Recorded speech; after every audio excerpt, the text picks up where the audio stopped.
महाजनक जातक कथा। बहुत पुराने समय में विदेह देश के मिथिला नगर में राजा महाजनक राज करते थे। उनके दो पुत्र थे, बड़े अरिटजनक और छोटे पोलजनक। राजा की मृत्यु के बाद अरिटजनक राजा बना। उसने अपने भाई पोलजनक को उपराजा बना दिया। कुछ समय बाद कुछ लोगों ने राजा को भड़काया कि पोलजनक उसे मारकर सिंहासन हड़पना चाहता है। राजा ने विश्वास कर लिया और पोलजनक को कैद करवा दिया। कैद में पोलजनक की पत्नी, जो गर्भवती थी, ने राजा से विनती की उसे छोड़ दिया जाए। राजा ने कहा, अगर तुम्हारा पुत्र पैदा हुआ तो उसे राज्य मिलेगा, वरना नहीं। पत्नी कैद से भागकर कलचंपा नामक स्थान पर पहुंची। वहां एक प्रसिद्ध गुरु ने उसे देखा, जो गर्भ में बोधिसत्व की शक्ति से प्रभावित होकर उसे अपनी बहन बनाकर संरक्षण दिया। वहां महाजनक नामक पुत्र का जन्म हुआ। महाजनक बड़े होकर बहुत बुद्धिमान और धैर्यवान बने। जब महाजनक को पता चला कि वह असली उत्तराधिकारी है, तो वह मिथिला के वापस लौटने का फैसला किया। वह व्यापार करके धन कमाने के लिए स्वर्ण भूमि दक्षिण पूर्वी एशिया की ओर जहाज से रवाना हुआ। जहाज बीच समुद्र में पहुंचा तो तूफान आया। जहाज टूटने लगा। सब डरकर भागने लगे, लेकिन महाजनक शांत रहे।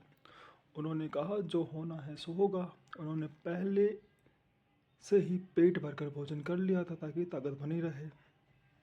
जहाज डूब गया। महाजनक अकेले समुद्र में तैरने लगे। वे 7 दिन और 7 रात तक लगातार तैरते रहे, बिना थके, बिना हिम्मत हारे। उनकी आंखें खुली रही, हाथ पैर चलते रहे। वे केवल वीर्य प्रयास की शक्ति से जीवित रहे।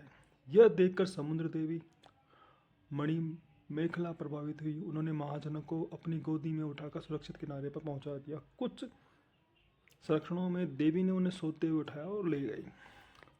महाजनक मिथिला पहुंचे। उन्होंने चतुराई से अपना परिचय छिपाया। राजपुरोहित ने उनके पैरों के चिन्ह देखकर पहचाना कि वे ही असली राजकुमार है, जो चारों महाद्वीपों पर राज्य करने योग्य है। महाजनक को राजा बना दिया गया। वे बहुत अच्छे राजा बने, लेकिन बाद में उन्होंने सांसारिक जीवन की नश्वरता समझकर महान त्याग किया। उन्होंने रानी शिवली से विदाई ली और संन्यास ले लिया। एक प्रसिद्ध दृश्य में वे मुंजा घास का डंठल तोड़कर दिखाते हैं कि जैसे यह जुड़ नहीं सकता, वैसे ही उनका संसार संबंध अब टूट गया है। मुख्य शिक्षा क्या मिलती है? धैर्य और प्रयास कभी व्यर्थ नहीं जाते। मुश्किल हालात में हिम्मत नहीं हारनी चाहिए। वीर्य परमिता सबसे महत्वपूर्ण गुणों में से एक है। भाग्य से ज़्यादा मेहनत और संकल्प महत्वपूर्ण है। यहाँ कुछ चित्र है जो इस कहानी को दर्शाते भी हैं। थाई मंदिरों की भित्ति चित्रों और पारंपरिक कला से जो लिए गए हैं।